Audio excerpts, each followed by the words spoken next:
Hey guys, so we are continuing on with section 10.2. We hadn't quite finished the last time, so we're going to move along with the notes if you guys were taking notes from the packet, but otherwise I will just write them down for you just like we normally would. I don't believe we did these yet.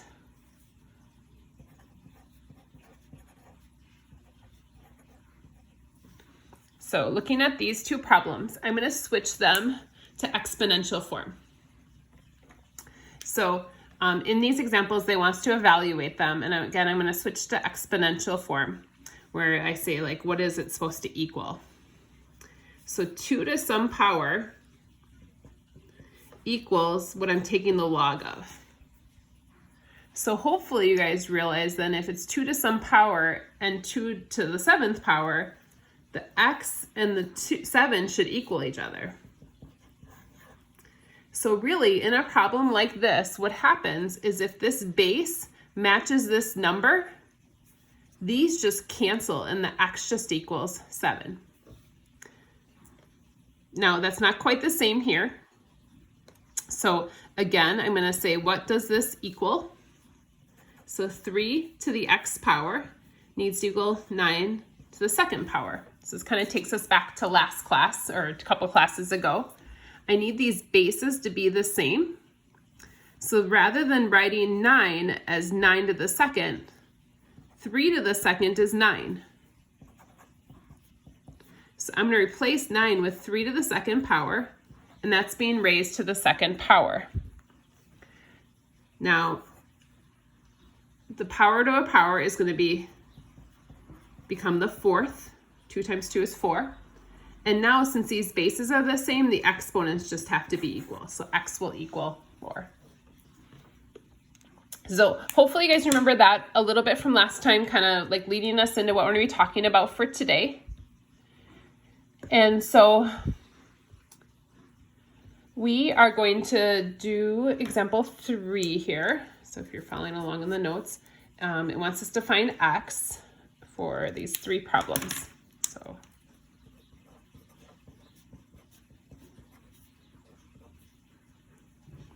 we'll start here. So log base 6 of x equals 2.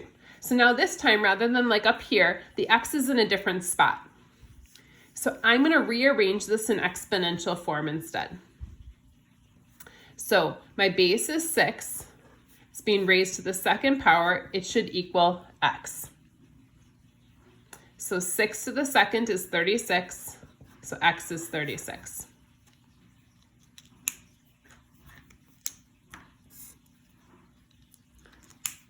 Sorry, my numbering on these questions are weird, so it doesn't. All right, this one's a little bit trickier. So again, I'm looking for my x value. And I'm taking 9 and raising it to the -1/2 power.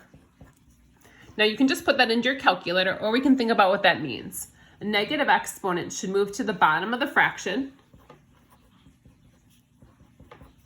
And then a 1/2 power, if you guys recall, is the square root, which would be 1/3. So if you put 9 to the -1/2 power in your calculator, probably told you it was 0.3 repeating, or some of your calculators might have said 1/3. And then finally here, and then we'll move on to a couple of properties. Now this time the base is what's missing. So our base is x. The exponent is 3. So x to the 3rd power equals 1,000. So to figure out what x is, I can take the cube root of both sides, or I can just know what, that something to the 3rd power is going to equal 1,000. The cube root of x to the 3rd is going to be x. Cube root of 1,000 will be 10. So, or you can just know that 10 to the 3rd power is 1,000. It's kind of dependent on what you're comfortable with.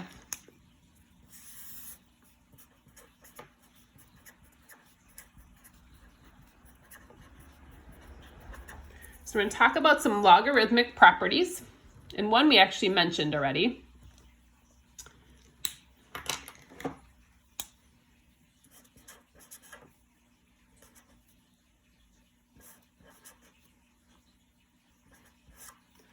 So, sorry, off the page. Log base A of a to the c power.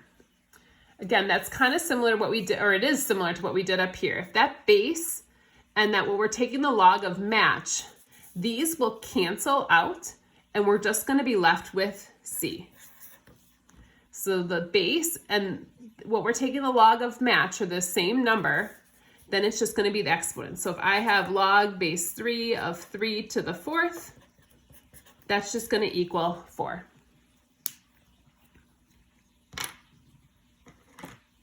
Another property is kind of the opposite of that. If I have a and the power is log base a of x.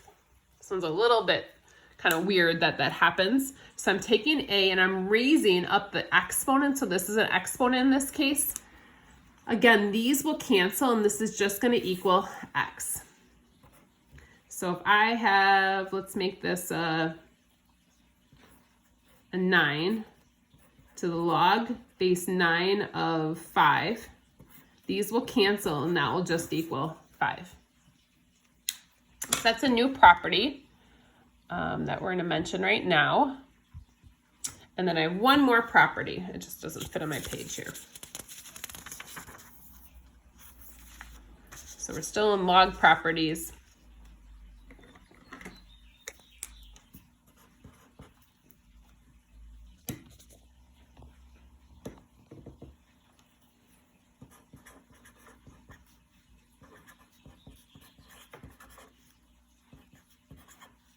So if I'm taking log base x of a and it equals log base x of b, then if they were taking the logs of the same bases, a will have to equal b. So again, I'll do another example here with numbers. If I have log base 3 of x equals log base 3 of 5, since they're both log base 3, x has to equal 5. So you can kind of cancel out those same logs. So we're going to use those two properties, or these three properties today in order to evaluate and simplify logarithms a little bit. Let's see how many examples I have, and then we can, I might pause the video and do our examples in the next video here.